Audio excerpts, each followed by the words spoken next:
Well, good afternoon, folks, for another Isenhour Speaks Confederate Moment. And sitting here again is Mr. Beau Traywick. We had him on last week. He was such a hit that we asked him to come back.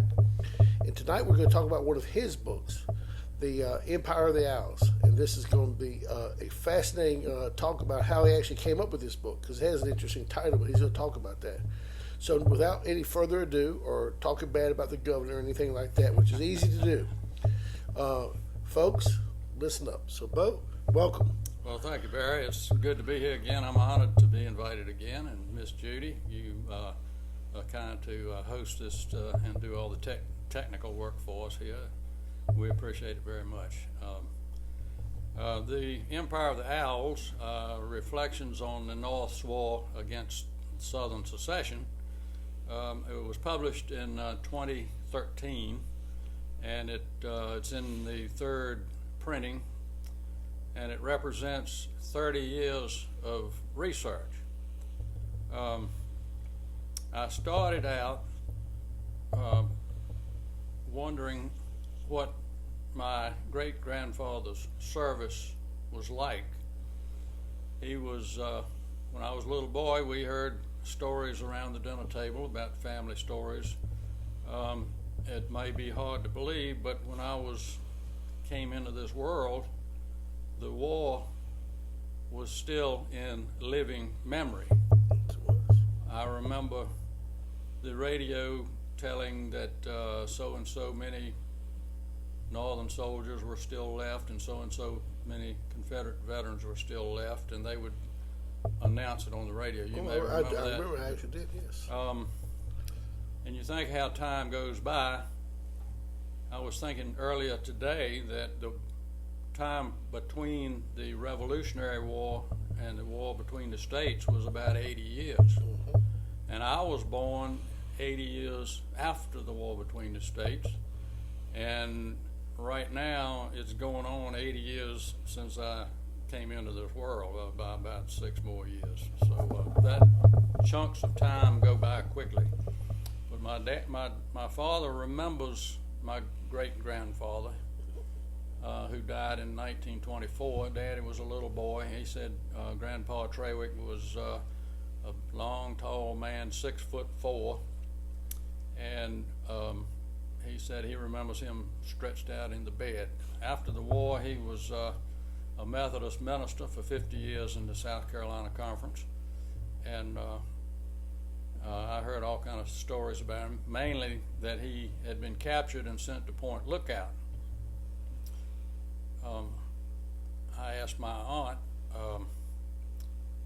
what Grandpa Traywick's rank was, because I thought everybody in the Confederate Army was at least a colonel or maybe a lieutenant colonel, you know. But she said no. He always said he was a private and glad of it, and so I can appreciate that. Anyway, I'd heard that he had been captured in the valley and sent to Point Lookout, and that was where it got started. I wanted to I wanted to write something for the family to give an idea of what it was like to march alongside of him, and so I had to do some research as to the campaign he may have been in. I had to find out where he was, where he was captured. As it turned out, he was captured at the Battle of Fisher's Hill on September 22nd, 1864. 64, absolutely. So if he was there, then my father said he remembered him saying that he had seen a lot of hard fighting. So if he was with Jubal Early, he had seen a lot of hard fighting. He had been at the Battle of Winchester. He had been on the Early's Valley campaign of 1864. Now I'm from Lynchburg, and General Early is buried in Lynchburg, right up the hill from where my father is at Spring Hill Cemetery. And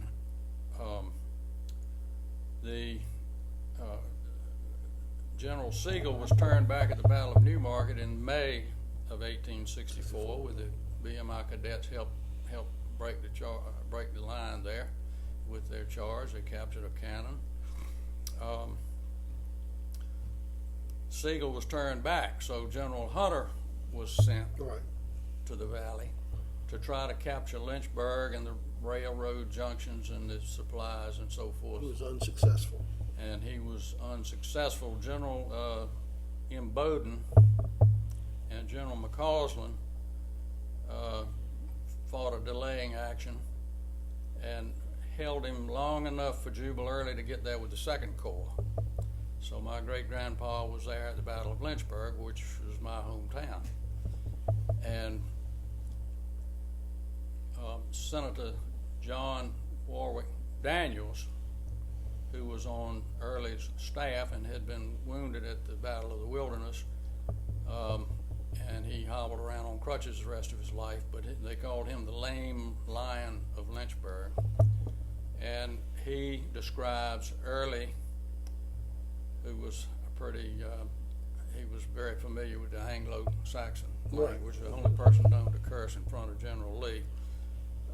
He describes Early arriving at Lynchburg in the nick of time. The McCausland's cavalry was falling back there at the Quaker Meeting House out on the west end of town there, and the smoke. And Jubal Early came riding up in the smoke with his slouch hat, and he said, "No buttermilk rangers after you now, damn you." And so he stopped him right there at Lynchburg, and from there he chased Hunter. Hunter went on, ran. He didn't stop running until he got to West Virginia somewhere. But Early diverted and went down the valley and made his raid on Washington. And he had with him old Stonewall Jackson's old foot cavalry. And I like to think that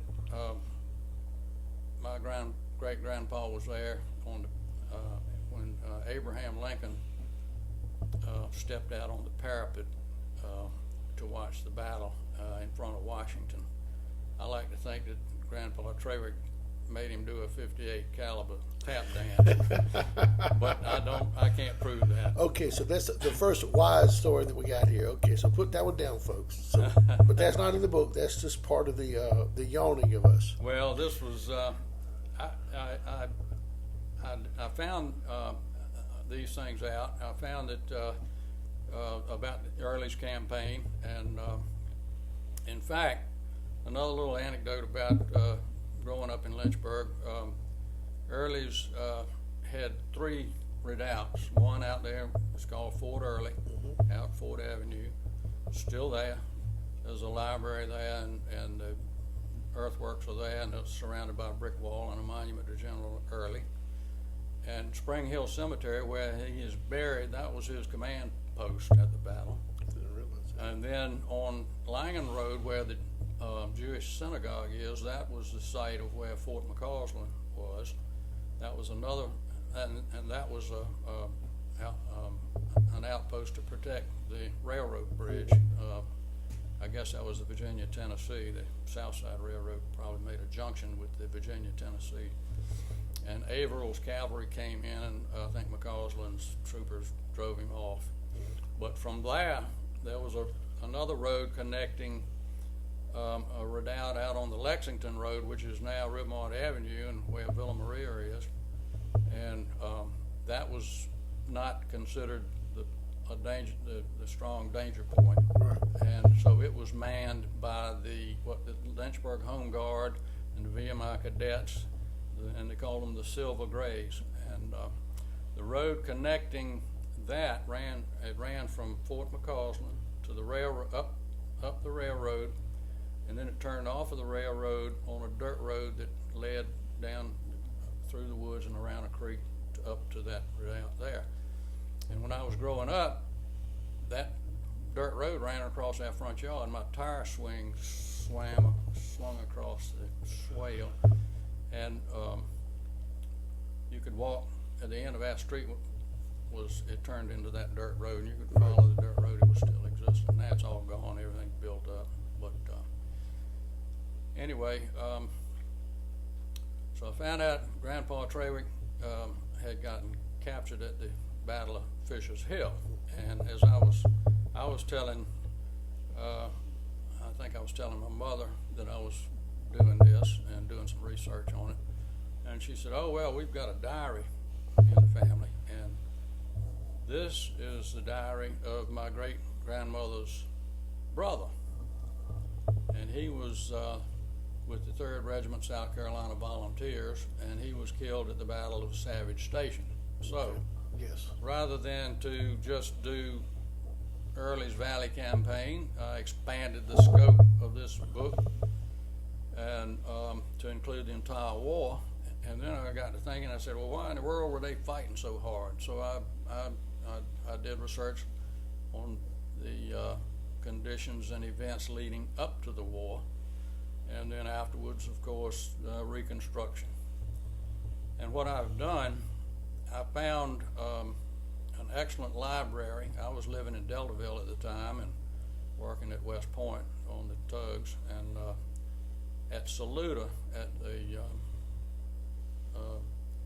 community college there, at Middle Peninsula Community College, I think it is at Saluda. Absolutely.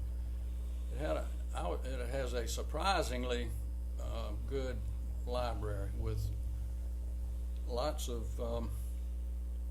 resources, memoirs. I was looking up memoirs of people who had been in the campaign to see what they had to say about it, and eyewitnesses. General Gordon wrote an account.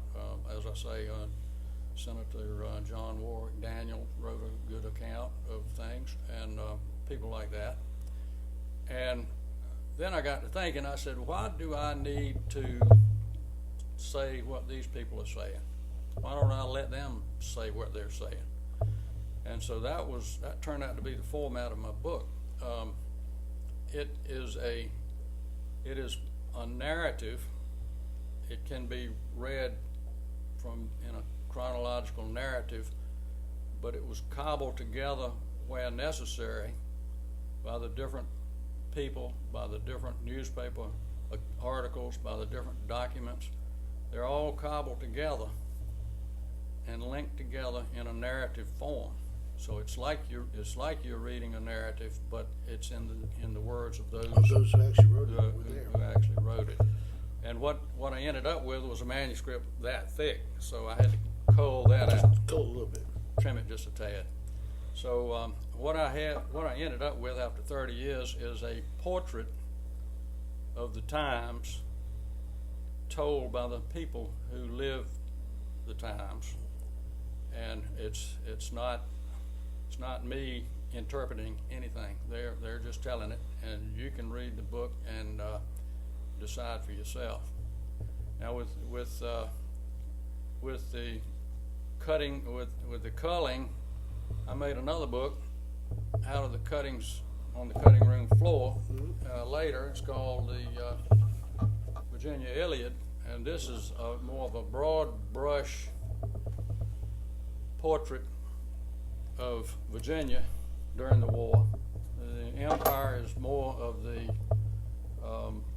a broader picture of the Army of Northern Virginia and the events of the war that encompassed everything. Before the events leading, the Empire starts out with a tobacco market in Lynchburg and goes through the John Brown's raid and the excitement in Richmond and on up to the events leading to Virginia's secession and the secession of the Cotton States, the firing of Fort Sumter, the campaigns, and then Reconstruction at the end. Well, the Virginia Iliad, the death and destruction of the mother of states and of statesmen, is more of a broad brush portrait of Virginia. It is on the same type format narratives, but they're broader stroke vignettes cobbled together chronologically. I mean, you will have, it's mostly in Virginia, you will have the Virginia Convention of 1788, the Virginia Convention of 1861. You will have different events in the war. You will have, you'll play poker with some of Mosby's Rangers. You'll go to a contraband camp in Mississippi where the freed slaves are starving and living in the mud and dying like flies under their liberators. They're so-called liberators. At the Peach Bowl. And you will have the poetry. You'll have a portrait of the Virginia, the Underwood Convention during Reconstruction, which is very interesting, and a portrait given by a conservative from Augusta County, telling of the carpetbaggers and the black legislators in Virginia that are running riot in the halls of Virginia legislature. And it would be an embarrassment, but it kind of reminds me of some things that are going on today. Mm-hmm. Absolutely. But, how times and repeat. then at the end of it, it's the poet Alan Tate wrote a poem about the last Confederate reunion, and it was published in the Richmond Times. And I've got the Richmond Times permission to print their version of it, but there is a revised and better version in his book of poetry called the Lacedaemonians, which are the Spartans. If you have occasion to look that up, Lacedaemonians, it tells you about how the old soldier doesn't even recognize what society is nowadays. He said, "Soldiers march, we shall not fight again the Yankees with our guns well aimed and rammed. All are born Yankees of the race of men, and this too now the country of the damned." Mm-hmm. One of the things I want to point out about the poetry during this time, I won't say there are a lot of great poets, I'm not talking about that, but the poetry reflected the people who survived all this. And you can find these poems all over things, and when you read them, it just tears your heart out, because these are people who are living this.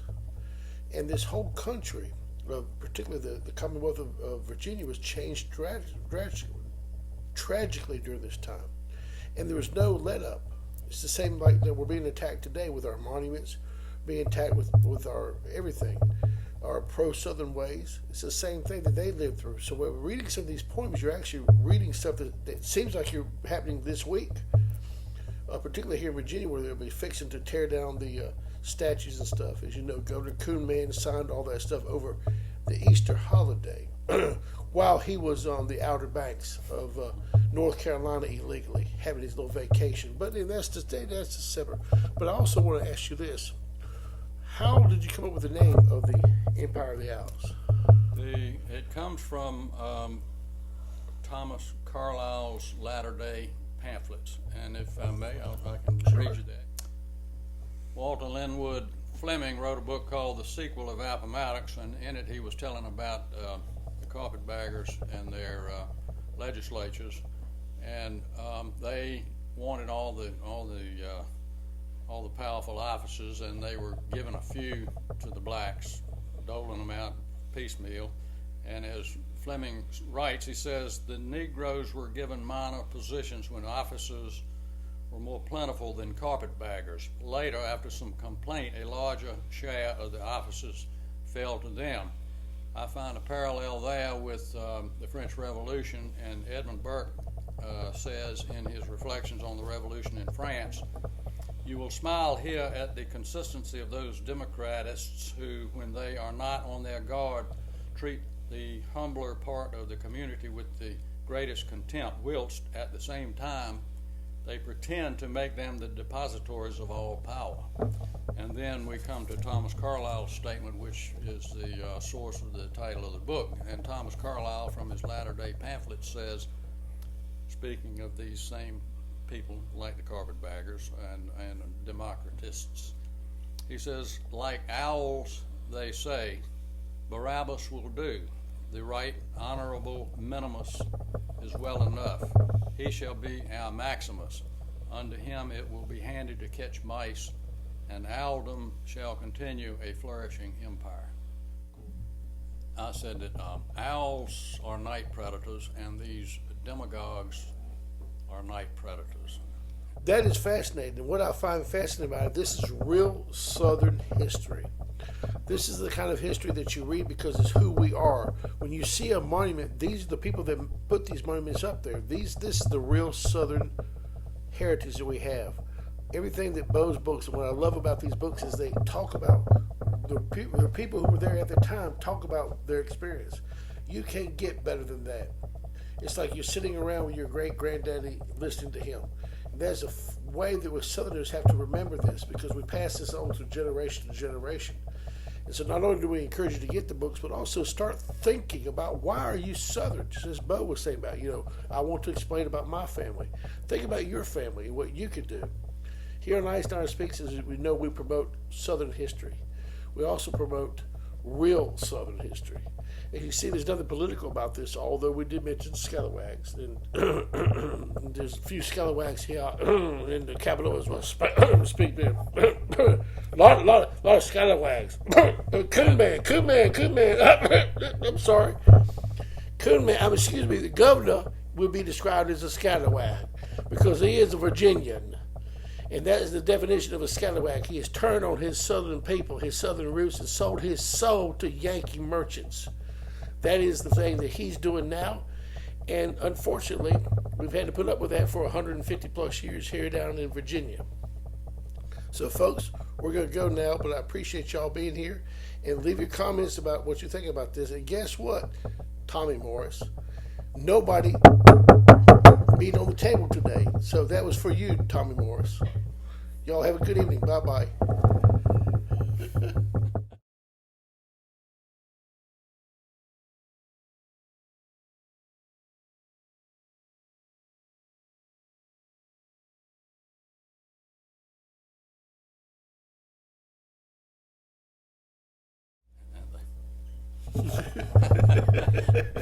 Cut. I guess Bounce doesn't like them either. My sister was doing a voice reading of her book for Kindle, and she had to cut it a few times. The cat came in, and the tail went across the screen. Where the cat went meow.